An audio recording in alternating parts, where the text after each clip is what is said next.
Aujourd'hui à la Maison Le Pailleur, je vous parle d'une des créatures surnaturelles les plus connues de l'histoire et j'ai nommé les sorcières. Bon, à l'approche de la fête de la Toussaint et de l'Halloween, je vais vous faire découvrir l'origine des sorciers et sorcières et tenter de démystifier plusieurs des mythes et légendes à leur égard.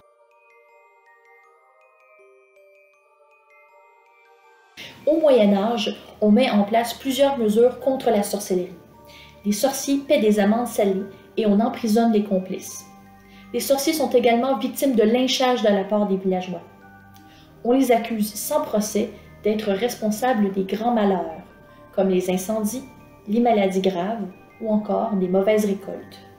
Le prélude des chasses aux sorcières en Europe débute en 1428 avec les procès de sorcellerie de Valais en Suisse. Ce sont les premières campagnes systématiques visant les sorcières. Durant les prochaines décennies, des centaines de femmes sont condamnées et brûlées au bûcher. Toutefois, les véritables chasses aux sorcières débutent moins d'un siècle plus tard, au 15e siècle, durant la Renaissance. Cela est rendu possible grâce à la bulle papale de Innocent VIII, pas si innocent que ça, émis en 1484, qui s'attaque à ceux qu'il nomme les praticiens infernaux. Les procès sont d'abord présidés par les tribunaux de l'Inquisition, puis par les cours laïques. Pendant plusieurs siècles, l'Église catholique codifie la sorcellerie en publiant d'innombrables manuscrits et ouvrages antidémonologiques, comme le fameux Malleus Maleficarum, également appelé le marteau des sorcières. Publié en 1487 par deux inquisiteurs dominicains, il popularise la grande majorité des préjugés à l'égard des sorcières. Cet ouvrage fondateur associe les femmes à la sorcellerie de par leur nature inférieure. Il est également un manuel inquisiteur pour traquer, capturer et éliminer les sorcières.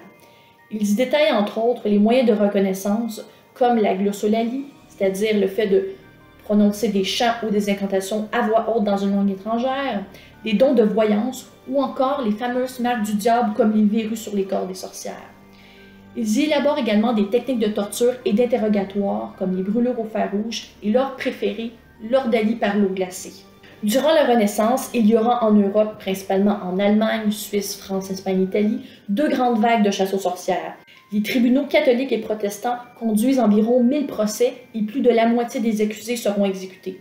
Pour certains historiens, c'est le double de victimes qui seront mises au bûcher.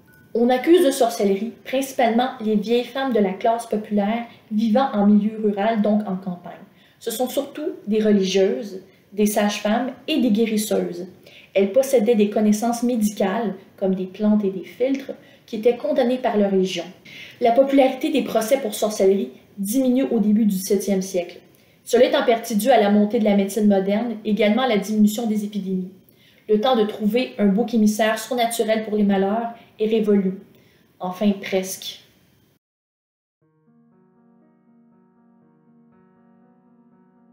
Dès le XVIIe siècle, il y a eu ce qu'on appelle les fameuses chasses aux sorcières de Salem. De l'hiver 1692 au milieu de 1693, un peu moins de 200 femmes seront emprisonnées en Nouvelle-Angleterre au Massachusetts et 30 d'entre elles seront exécutées. L'histoire débute avec la nomination de Samuel Parris comme nouveau révérend du village de Salem. Cette promotion se fait grâce à John Putnam et les puritains américains de la branche protestante. Parris amène avec lui son épouse Elizabeth, leurs deux filles, sa nièce Abigail et la servante autochtone de la Barbade, Tituba. Peu de temps après, apparaissent des cas d'ensorcellement de jeunes filles. D'abord Betty Parris, la fille de Samuel Parris, Abigail Williams, sa nièce, et Anne Putnam. En l'absence de diagnostic, les médecins concluent que les symptômes, comme les claudiquements, la glossolalie, les convulsions et les hallucinations, sont des signes de possession. Selon les rumeurs, ce serait la gouvernante indigène Tituba qui initie les fillettes à l'art de la divination et du vaudou. Le 29 février 1692, la jeune étrangère ainsi que plusieurs autres accusés comme Sarah Good et Sarah Osborne seront arrêtés sur le champ. À l'époque, une des principales preuves à l'égard des sorcières était ce qu'on appelait les fameuses preuves spectrales. Les habitants vont témoigner que les accusés les ont visitées sous forme d'apparitions, leur demandant de s'adonner à des actes sataniques, comme par exemple signer le livre du diable. Durant leur procès, certaines des jeunes filles éprises de convulsions affirment entre autres être sous l'emprise de ces fameux spectres. Durant cette période fatidique, presque tous les accusés sont condamnés et la plupart vont être pendus à Gallows Hill, un lieu réputé maintenant pour être hanté. Seuls les individus plaidant l'innocence ou dénonçant d'autres personnes seront épargnés. L'hiver suivant, en janvier 1693, le gouverneur met finalement un terme aux procédures et les accusés et détenus restants sont finalement remis en liberté. Parmi les causes évoquées par les historiens de cet épisode meurtrier aux États-Unis sont l'hystérie collective et fabulation causée par une épidémie d'ergotisme.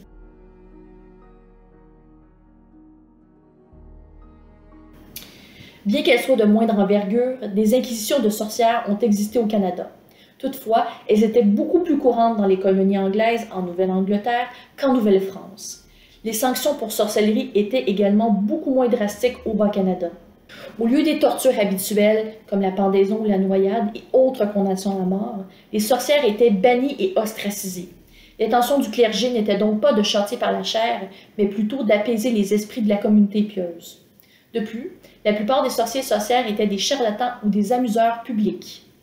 À cet égard, une histoire relate les limites contre les débordements de sorcellerie et pourrait servir de mise en garde. En juin 1742, Charles Robidoux, un cordonnier, fait appel à un militaire et avocat, François-Charles Havard de Beaufort, pour retrouver son argent volé, une coquette somme de 300 livres. Pour ce faire, le militaire a recours à la magie et un rituel occulte bien orchestré, poudre à tirer dans la cheminée et tour de cartes. Le pire de ses offenses, il enduit un crucifix d'huile de vipère et le fait brûler dans l'espoir de faire apparaître le visage du voleur dans un miroir, une pratique qu'on appelle également la catoptromancie. C'est un scandale parmi la communauté et le clergé qui fait arrêter sur le champ Beaufort et ses complices. Lors de son procès, Beaufort se défend en qualifiant ses pratiques de tour de passe-passe pour intimider le coupable à se révéler. Beaufort est tout de même condamné à 5 ans de prison et quelques châtiments corporels. Avant de retourner en France, il doit également faire amende honorable devant la basilique Notre-Dame de Montréal. Pour ce faire, il doit lire son jugement pieds nus en tenant une flamme à la main comme un cierge ou une lampe torche, comme il était courant de le faire à l'époque. Une autre différence majeure dans les procès pour sorcellerie en Nouvelle-France est qu'il s'agit plutôt de cas isolés, et les accusés principaux ne sont pas des femmes, mais des hommes. Ainsi, on voit de nombreux cas de jeunes hommes accusés de sorcellerie par les femmes. Par exemple, certains auraient jeté des sorts aux dames qui refusaient leurs avances et demandent en mariage.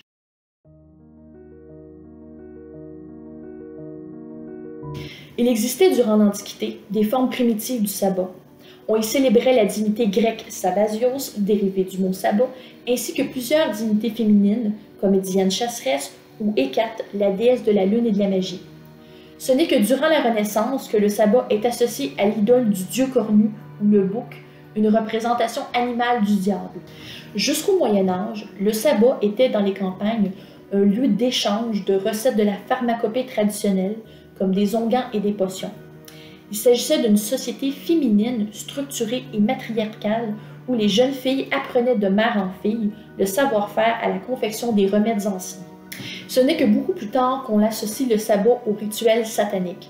Ces préjugés naissent au fur et à mesure que le cercle d'adeptes s'agrandit. Personnes pauvres, malheureux, déshérités, etc.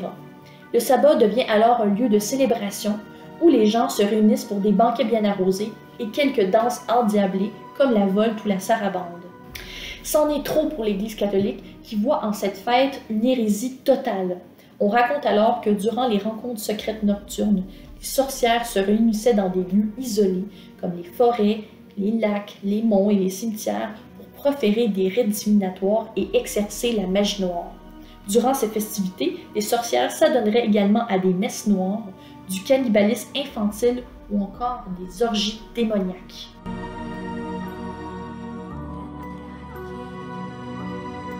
Qui dit balai dit sorcière. Encore aujourd'hui, les aptitudes de vol des sorcières est présent dans la littérature. On les croyait capables de se déplacer dans une rafale de vent grâce à des animaux, comme les chèvres, grâce au pouvoir magique, le diable, un onguent magique et le fameux balai.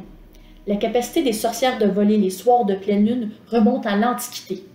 Toutefois, le mythe des sorcières planant sur leur balai aurait une explication beaucoup plus scientifique. La légende du balai volant est liée à un aliment très populaire en Europe, le pain de seigle. L'ergot de seigle, un champignon dans la farine, aurait de puissants effets hallucinatoires. C'est d'ailleurs pourquoi il est très populaire au 15e siècle comme drogue récréative. L'ergot de seigle, lorsqu'appliqué sur la peau et glandes sudoripores, comme les aisselles, l'aine ou l'intérieur des poignets, ou encore sur le manche du balai, permettrait aux sorcières de planer sur leur balai sans les effets indésirables d'empoisonnement lorsque ingérés.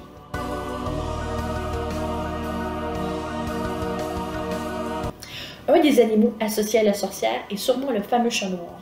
Dès l'Antiquité, cet animal est associé à la divinité des ténèbres Ré par son regard foudroyant capable d'aspirer les malheurs. C'est tout le contraire au Moyen Âge, à l'époque de l'Inquisition. On racontait que dans la queue du chat se trouvait un cheveu de Satan et qu'il en était l'incarnation. Au XIIIe siècle, on associe principalement le chat au poil noir à la sorcellerie. Plusieurs ecclésiastes, comme le pape Innocent VII, n'hésitent pas à les faire exterminer à coups de plusieurs millions. Durant la grande peste noire en Europe au XIVe siècle, on accuse à tort le chat noir et les sorcières comme responsables de la pandémie. Pourtant, c'est le rat infesté de puces qui favoriserait la contagion. Ironie du sort, le massacre de félins, amis des sorcières, accroît l'étendue de la maladie, puisqu'en l'absence des chats, les rats peuvent se répandre comme la peste. Donc, c'est tout pour aujourd'hui. J'espère que vous avez apprécié cette vidéo et que vous en aurez appris davantage sur l'histoire des sorcières et de la sorcellerie. Donc, je vous dis à une prochaine fois et vous souhaite à tous un très joyeux Halloween!